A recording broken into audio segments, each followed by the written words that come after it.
Hello, I'm John Nicholson and welcome to my YouTube channel. You know, there's been a huge amount of controversy about cuts, benefit cuts, and what Labour plans to do to target disabled people and other vulnerable people. It's a very depressing scene, I know, for lots of Labour Party supporters and voters who had high expectations of what Labour would mean in power after more than a decade of Tory austerity. I've been thinking a bit about the Scotland independence referendum and what we were promised at the time. You'll remember the Better Together campaign had two important planks of the argument. The first was that if Scotland voted for independence, we would lose our place in the European Union. Well, how did that work out for us? I think we know the answer. We were dragged out of the European Union against our will. And for generations of Scots, that's meant the loss of free movement and all the other benefits that we had as part of the European Union.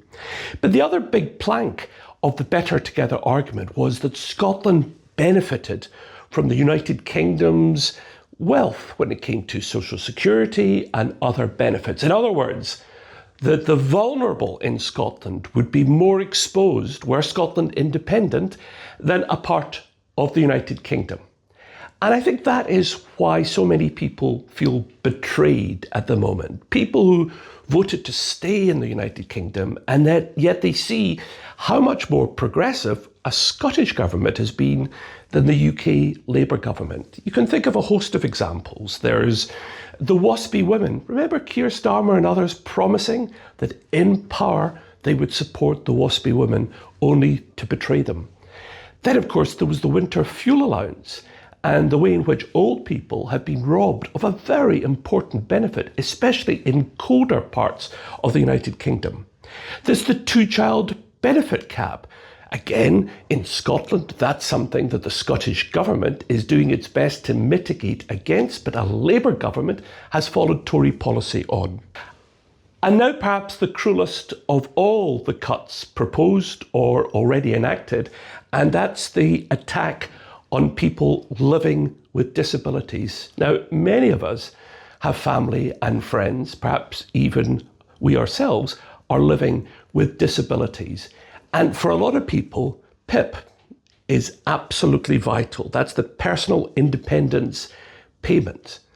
And it looks as if Labour is going to target those with a freeze, which of course means a real cut long term as inflation bites into those payments. Now, as a member of Parliament, I once went to one of the PIP assessment appeals and I represented an extraordinarily brave woman who was living with dwarfism, and she'd had her benefits cut. She'd been asked whether she could walk a certain distance. And of course, her parents had always encouraged her to say, I can do anything. And so she'd said, I can walk, but she couldn't in reality. So they took away her disability car.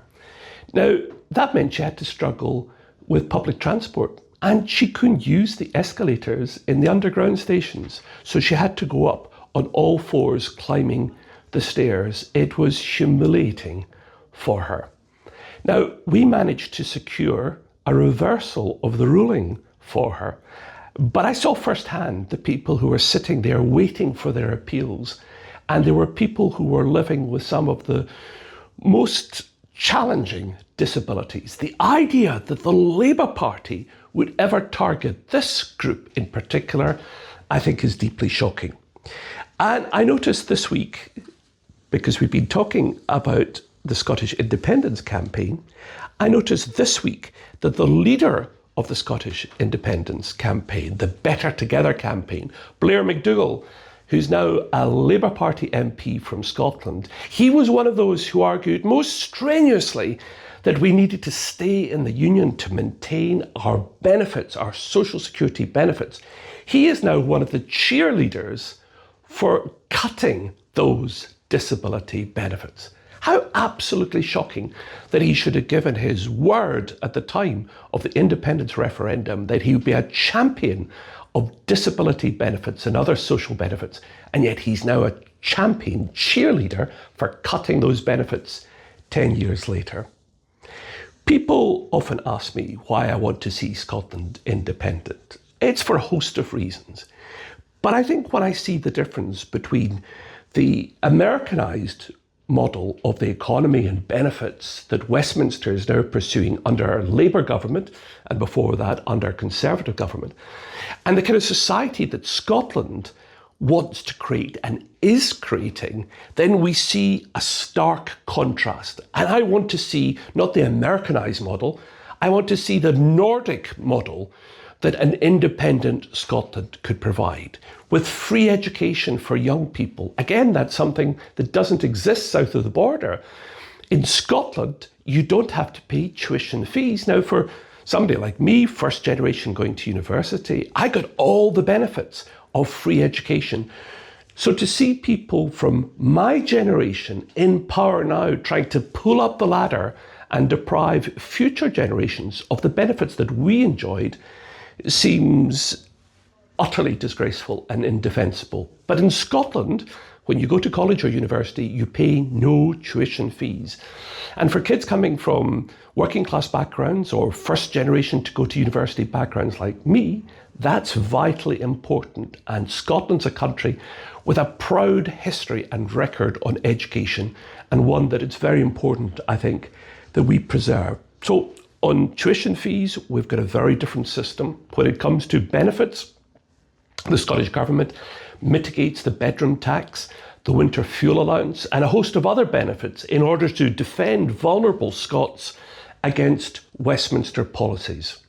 And of course, on the European Union, I want to see Scotland back at the heart of Europe. You know, my partner comes from Brazil. I call him my beau on social media. And he could never quite understand the benefits of taxation and how it delivered, because he would argue that where he comes from, you don't often see, until Lula, you don't often see a correlation between taxation and delivery. But yet, since he moved to Scotland, he says he now gets it. He understands it. When my mum developed dementia, she had 4 daily visits from carers, 4 of an hour each. It allowed her to stay at home till almost the very end of her life. She didn't have to sell her house. She didn't have to go into a home. She could stay at home, because in Scotland, we provide care at that level in a way that is just unimaginable in England. So as Labour argues and debates just how cruel its cuts are going to be over the coming days and weeks, I think it's important for all of us to remember there is an alternative. There is a different model. It's a better model, and it's one Scotland is pursuing. Thank you for watching. If you'd like to subscribe to my YouTube channel, it's very simple. It's free. All you've got to do is press subscribe at the bottom of the page, and keep in touch with me. Please send me your comments. You can add them underneath the video. I always reply to all the comments, and thank you very much indeed for watching.